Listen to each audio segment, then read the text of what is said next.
আসসালামু আলাইকুম এভরিওয়ান। আপনারা সবাই কেমন আছেন? আশা করি ভালো আছেন। আমিও আলহামদুলিল্লাহ ভালো আছি। আপনাদেরকে আজকে একটা ভিডিও দেখাচ্ছি। তেলাকুচি পাতার বাজি দেখাবো আজকে।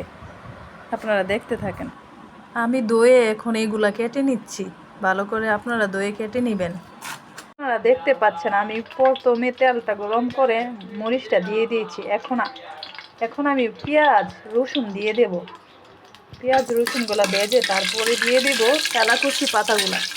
তো মরিচটা একটু লাল লাল হোক, লাল লাল হলে তারপরে দিয়ে দিচ্ছি পেঁয়াজটা। তো আপনারা দেখতে পাচ্ছেন মরিচগুলা লাল লাল হচ্ছে। তো দেখতে পাচ্ছেন আমার মরিচ ভাজা শেষ। এখন আমি পেঁয়াজ আর রসুনগুলা দিয়ে দিচ্ছি। বেশি রসুন দিলে শাকটা খেতে ভালো হয়, আপনারা বেশি রসুন দিয়ে দেখতে পারেন। তো আমি পেঁয়াজ রসুনগুলা টুকরো করে কেটে নিয়েছি, কেটে এখন দিয়ে দিচ্ছি। তো এখন পেঁয়াজটা একটু লাল হলে তারপরে দিয়ে দেবো আমি শাকটা। তো পেঁয়াজটা লাল হোক, আপনারা আমার ভিডিওটি দেখতে থাকেন আর আমার চ্যানেলটা সাবস্ক্রাইব করে দিবেন। তো আমার পেঁয়াজগুলো এখন ভাজা শেষ। এখন আমি দিয়ে দিচ্ছি শাকটা। তো আপনারা দেখতে পাচ্ছেন আমি শাকটা দিয়ে দিয়েছি। আমার রেসিপি যদি আপনাদের ভালো লাগে তাহলে দেখতে পারেন।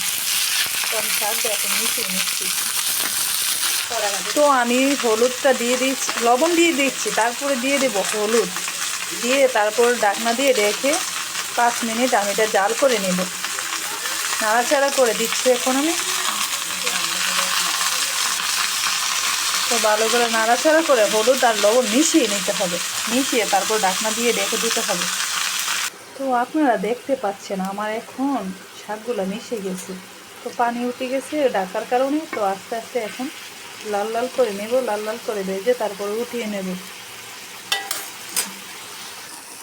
তো আপনারা দেখতে পাচ্ছেন আমার শাক ভাজা একদম প্রায় শেষের দিকে।